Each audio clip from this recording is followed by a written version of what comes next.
Bonjour et bienvenue, voici notre tour d'horizon économique, géopolitique et boursier. Nous sommes le mercredi 11 septembre pour comprendre comment tourne la planète finance. C'est sur la bourse au quotidien et nulle part ailleurs.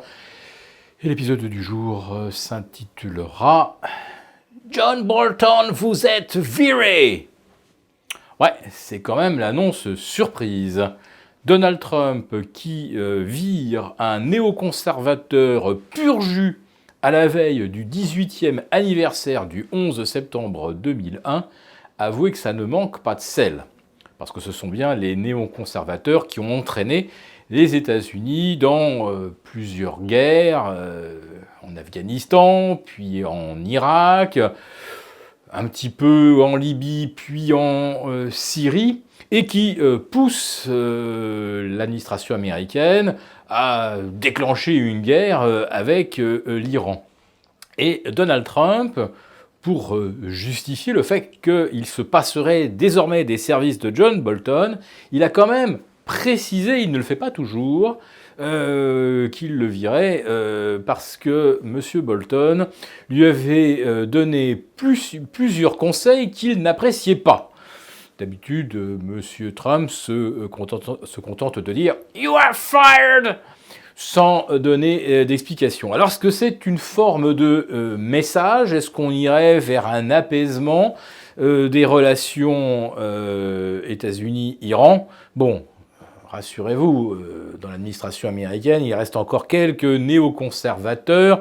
Il reste Mike Pompeo. Alors, il n'est pas aussi viscéralement anti-iranien que pouvait l'être John Bolton.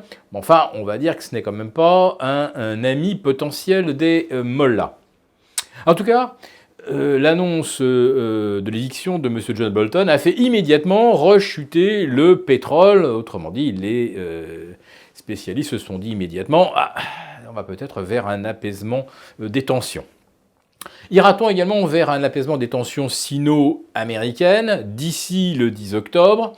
En fait, il y a plusieurs éléments qui se succèdent en Chine. D'abord, la grande réunion des pays asiatiques, le plus souvent impliqués d'ailleurs dans le projet Silk Road. Et puis il y aura aussi le grand discours du 70e anniversaire de la République populaire de Chine. Alors, on peut imaginer que M. Xi Jinping rédige ou se fait déjà rédiger plusieurs discours. Un en cas de statu quo pour les relations sino-américaines, un autre au cas où M.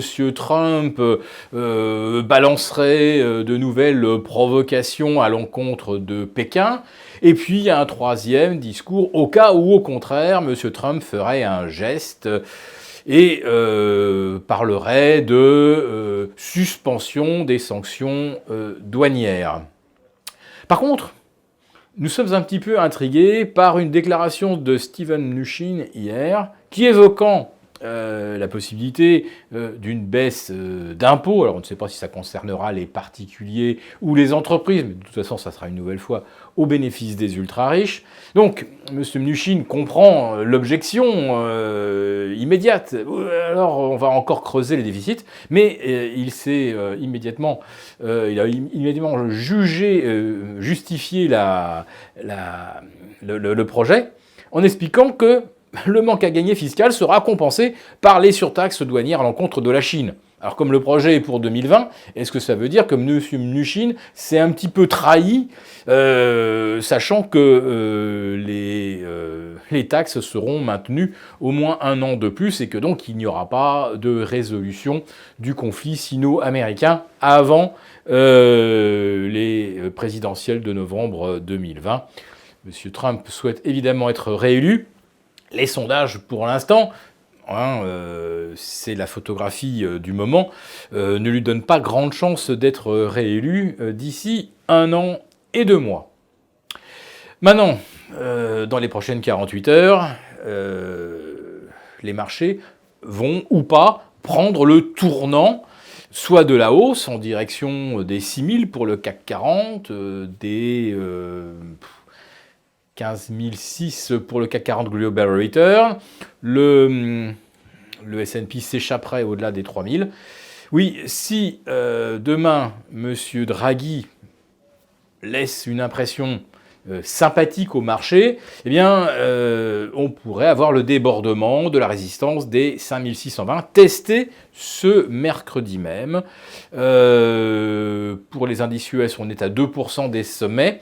Il y a encore une petite semaine pour se mettre dans les starting blocks et tenter de déborder les résistances. Soit ça passe, en fait, soit ça casse. Alors on sait que le mois de septembre, c'est pas un mois très très favorable statistiquement. On pourrait peut-être faire mentir les statistiques justement cette année.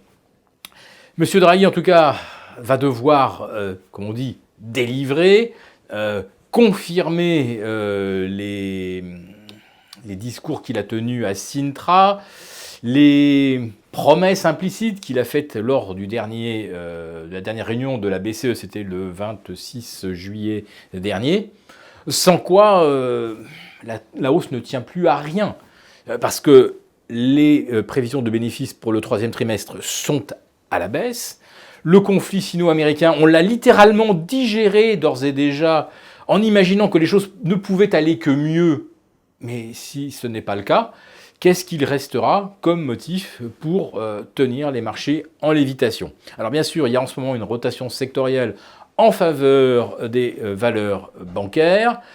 Mais si demain, M. Draghi ne confirme pas que la BCE réfléchit à immuniser les banques contre un abaissement du taux de prise en pension, si on ne leur ménage pas un petit espace pour faire un petit peu plus de marge sur les prêts, alors même le secteur bancaire risque de crever le plancher qu'il testait il y a de cela à peine 10 jours.